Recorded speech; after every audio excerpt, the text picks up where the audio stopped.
Hey guys, stage 6 Tour de France. I'm going to keep this short. Again, check out my hotel room, new hotel room here in Italy. Had a great ride today. Rode some phenomenal climbs, and I'm smoked, and it is time for bed. But I want to get on here and try to be consistent as much as possible. And yeah, let's talk about stage 6. Again, there's not a whole lot to talk about, but the first thing is super aggressive racing. We saw, like, I think some people commented on my um, X or Twitter, and they said, "Hey, Tom, you talked about how aggressive the Tour de France is, how much people fight to get in the breakaways, and there's just been a lot of free breakaways and not a lot of trying." And they're right on that, but now we're back to the Tour de France that we all know, and probably the reason for the differences is the other stages people know that it's going to come back to either a sprint altogether or a GC day, and they're not too concerned with going in the breakaway. Reasons for that, of course, are guaranteed opportunities for the sprint teams, and then for GC riders, the GC riders teams and themselves, nothing really has been established at that point. So now we're after the time trial, we have bigger gaps. We have a GC that's a bit more established, and so I think we're going to see GC teams not always go full gas for the stage win and look for let more breakaways go. And because of that, we're going to see really aggressive racing. Took 2 hours of attacking for the breakaway to go. And let me tell you from my experience, these are some of the hardest moments in racing altogether. It is absolutely insane how difficult these stages are from the start to the finish. And in particular, these 2 hours where, you've all done a group ride or a local race or whatever. And, sometimes there'll be, attacks for 30 minutes or 20 minutes or 15 minutes. But think about the context of 2 hours of just nonstop attacking. This dynamic happens because, many teams want to get in the breaks. And so it's not just like our local races where just rider after rider is chasing things down. What also is happening is too many riders, for example, will get in a breakaway and they won't collaborate, they won't work. And so that breakaway will start to fade and start to come back. And then riders from behind will then see that and they'll jump across, or they'll even counterattack it and try to go. So it's just kind of this crazy back and forth, different teams trying to get in the break. Sometimes two teams will try and stack the break for Team GC. Team GC works the best top three riders on the day, score points. And so if you get two or more breakaway riders in the move, then you have an opportunity to move up in Team GC. And on these days that end up having a breakaway that goes all the way to the finish, sometimes they're the biggest gaps in terms of GC. So if you stack the deck in one of these early stage breakaways, a lot of times if you're doing Team GC, you can pick up a lot of points. This particular breakaway that ended up today was all quality, high quality riders. And again, that is because the race was so hard that most of the peloton was actually dropped and only the ballers were up front. And so kind of have to make this mix of ballers that are maybe not as threatening on GC, but are strong enough to go all the way to the finish. So we saw a phenomenal break. Matthew Van Der Poel was in there, and stage winner Ben Healy was in there. Simon Yates from Visma was in there, and so we'll talk about Visma's tactics here in a little bit. But super hard race in the end. Ben Healy ended up attacking and going clear. An amazing attack.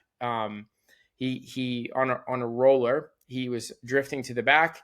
On the downhill, he drifted off the back of the breakaway, and they got a run at them, sucking into their draft and then shooting along the outside just as it came up and over this roller. And so they hit past the peloton twice the speed, past the breakaway twice the speed as they were going. He shot over the top of the roller into the downhill. And the key or why this works is now he can recover while he's going twice the speed as the breakaway. And the breakaway now has to try and raise the speed on the downhill, which requires a lot more watts than it would on a climb or a flat terrain. So he gets an immediate gap. And at this point, not only is it tactically a good move for him to make this actual move, but he is just a lot better than the other riders in the breakaway. And so you can see that the time gap just continues to go up. The breakaway ends up fighting amongst each other because they're not working totally perfect. Quinn Simmons is one of our favorite riders here. Durango athlete, American, big fan of his. See him in training in Tucson all the time when we're down there doing our camp. So really cool to see him in the breakaway. He ends up getting second on the stage. Ben Healy ends up winning. Not a whole lot to say about Ben Healy other than he was incredibly strong and he did a phenomenal job with his fueling. You could see visibly that he was full of glycogen at the end of this race while the other riders were very depleted. Now, what does this due to? Well, first and foremost, you can't ignore this. This guy's got amazing fitness. There's no way to look other than that. He is obviously able to withstand the very difficult first part of the stage and then make the break, work in the break, and then drop the break and ride to over 2-minute victory over the break. Hello, this guy is probably going to win multiple stages. You cannot discount that, and you've got to wonder something, at least I'm wondering, is he going to go for a KOM jersey or something like that? Because you can see him doing this many, many times. He clearly has incredible form. He probably is going to do many raids in the climbs in the mountains coming up, I would guess. So buckle up. We didn't have Carapaz, unfortunately, but we've got Ben Healy, and he looks like he is on incredible form. So happy for EF as well, American team, to get stage win already in this race. You know, I think good for the sport, good for American cycling, even though he's not American. But yeah, really cool to see him do so well. And yeah, really classy performance. His technique, even he's a little bit aggressive on the bike. But yeah, everything looked amazing. He looked so solid all stage. And then in the interview, if you looked at his face in the interview, he looked fresh as a daisy. So again, nailed his fueling. But dude, this guy, he has got some form underneath those legs or inside of those legs. He is going to rock this race. I don't think this is the last we're going to see of him. I think there's going to be a lot more Ben Healy coming up, and it could be very much mountain stage wins and polka dot jersey in the future for Ben Healy. I don't know. I'm just saying it from on the couch here, so I'm not 100% sure, but he looks really good to me. I think that at the minimum, he's going to be in more moves and get some more results coming up. So next up, what else happened in this race? Well, yeah, Quinn Simmons, we talked about it a little bit, but phenomenal result from him. Also, I got to point out, he's incredible form too. Tour de Swiss victory coming into this race. I believe he got a second on a stage there as well. Work for the team. Same thing here in the Tour de France, working for Milan and the team on the flat stages, covering moves, doing the work early on in the stages, then pulling on the front. Amazing job he's already done in the Tour de France. And then just to, boom, pick a stage that he wants to go for the stage win, make the move in such a hard stage where, you know, even Roglic was under pressure and struggling during this race. And, you know, he's up front, he's driving the breakaway, he ends up getting away from the breakaway, and he ends up winning out of the 2-up sprint or 2-up selection that he had going into the finish line. So amazing ride, amazing performance. I think he's also like Ben Healy. We're going to see more results from him as this Tour de France goes on. So really excited about that. I think it's going to be super cool to follow his success around. I love his following his Strava because he just trains like a madman. He kind of trains like, you know, how we all wish we could train, which is just like massive rides, massive average speed, like massive power everywhere. He's just got so much power. I love too that he puts his watts up on his Strava. So if you don't already follow him, excuse me, if you don't already follow him, go check him out on Strava. His name is Ricky Bobby. So really great Strava account to follow because, like I said, he puts all his watts up there. He does a lot of watts, and so it's quite interesting to see that. Yeah, and you can kind of follow along his training and his racing, which I find really interesting. So hats off to Quinn. Super stoked on that win, or that second place win in my mind. And yeah, hopefully he does get a stage win coming up. I would not bet against that. So third point I have for this podcast is Visma. Again, I'm on the couch here. Well, it's a little seat in Italy, but I'm not in the race. But watching from afar, it just seems like we're still continuing on with the scorched the earth strategy. Today, they really scorched the earth. They put people in the moves. Reading some of the interviews, sounded like they were trying to put multiple guys in the breakaway, putting the race under pressure, not really letting groups go as well to keep the pressure on UAE, having to be up there and control the race and be up in the breakaways and be up in the moves and stuff like that. So, using big riders to do this too, like Simon Yates ends up being in the break, like guy that won the Giro. He's in this break using all kinds of energy. Not exactly sure what that means or why he's doing that, but he's up there, maybe to have representation. Is that where we're at in this race? So the Simon Yates covering the move kind of looks like, yeah, maybe they're not so all in to the GC, but then the way they raced earlier, it looks like they're trying to blow the race apart. So they're all into the GC. Then in the end, they get on the front, they make it super hard. They sprint up the two climbs going into the finish line, sprint up the last climb. Looks like they're going to lead Jonas out, but then they blow up, and then Matteo goes, and then Tadej goes around him. Jonas follows him, and pretty much nothing happens. Tadej almost retains the yellow jersey. There's been a lot of commentary on the internet that people are saying that Visma wanted to ride Tadej back into the yellow jersey instead of giving it to Van der Poel.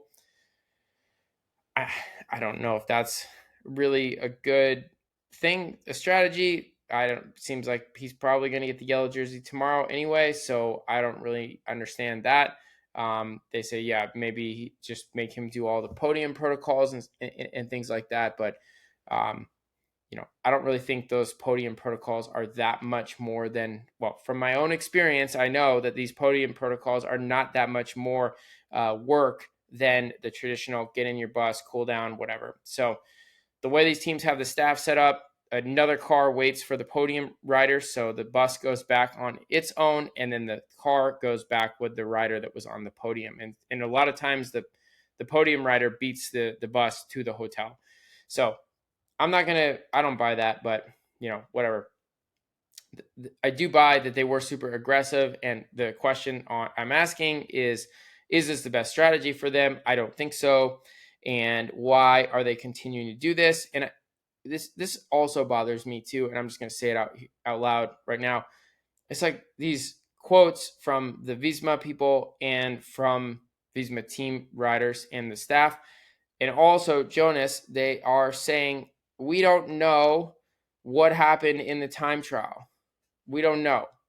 It's almost like, some sort of I don't know, thing that goes wrong. Someone violates a rule, and the authorities are looking into it. It's like, well, there's been a infraction and we're investigating it. We can't give any information out right now because we have to protect due process. Like, that's how they're answering the thing.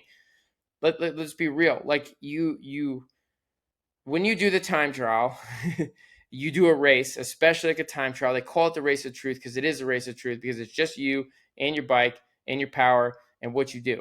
So you can't really say, yeah, didn't eat enough, didn't do this, didn't do that, like this crash or this bad legs, I cramped or whatever it is. Like, it's pretty much just, how much you practice your time trialing, plus what your current fitness is, plus how mentally strong are you, plus how motivated you are, plus whatever. Like, you get it. How good your bike position is. These are the things. And so in this question, well, how for sure they know what's wrong with the time trial, because you have the power data. And if the power data is less than the power data has been all the other times he's done time trials, or every single workout that he's done, then you say, well, the power was lower. Okay. Well, why is the power lower? Well, what are the possible reasons for the power being lower? 1, not motivated. That's not true. Definitely motivated. 2, I don't know, didn't get any sleep, something like that. Probably not going to affect him. He's a baller. That's not going to affect him. 3, maybe the article about his wife's bothering him. Yeah, you could say that. I can't sleep, or I'm super upset about this article about these guys trying to do this hit piece on me and my wife, and it bothers me. and I got really angry. And like, just say that. Like, is that what happened? Like, I don't know. But nobody's saying anything. So to me, it seems like logically what happened was he was fatigued from racing so aggressively in the days before. And in fact, in an interview, someone actually asked this question and he says, no, it's not that. Like, why say that? Like, if you're investigating it, you know, the authorities are looking into it. There's an open investigation into my shit time trial. Excuse me, part of my French, but like, currently there's an open investigation into my time trial, but it's not that. It's not that one thing that looks like it probably is that. Like, it's definitely not that. It's something else. But I don't know what it is, but it's not that. Like, dude, come on. It's definitely that. And the fact that they won't even acknowledge that, I think, is crazy. And they continue on to be super aggressive the day after. So it's kind of like, well, we were already this deep into the strategy, so we're just going to go all the way. We're going to try to break the entire race, the entire peloton. We're going to use our millions and billions of riders. Like, you know, like, look at the salaries of these riders that are like throwing watt bombs in the race and essentially are just destroying themselves to destroy the peloton. It's like all-star hit squad, best of the best, and they're ripping apart the peloton day in and day out. I don't know. I think if you just break it down a little bit more clearly, it's like pretty good, almost the best in the world. I shouldn't use that. I should say the best in the world team, Visma, or one of the best in the world team, is trying to break the best of all time cyclist by them trying to ride themselves into the ground and hope that they, kamikaze style, will destroy the best of all time cyclist. Like, think about that. It's Looney Tunes, right? Like, it's like, if he's better, if he's better than you, you're just going to try to kamikaze him down and hope that you destroying yourself is going to destroy him. I just don't. It doesn't seem like a good strategy, because if yeah, I'll leave it at that. But you guys obviously have my my 2 cents. And the last thing I'll say on that is, like, today in the finish line, Jonas, he has this lead out. All these people doing stuff. They're pulling hard. And it's like, dude, your whole team just scorched the entire earth. Like, go fly away now. Like, do a wheelie up the climb and finish it off. But instead, when he hits the front, he just turns around and looks back and then goes on to Tadej's wheel. And then Tadej does a sprint, and then Jonas stays on his wheel. Like, what if, for example, we just all eliminated the scorched to earth, and then you just focused on staying on Tadej's wheel, and you like never lost Tadej's wheel, and you keep doing that until one day you see Tadej not look as good, and when he doesn't look as good for whatever reason, then you attack. Crazy strategy. I don't know, but what do I know? Anyway, that's what I think. That's the strategy that I think would work.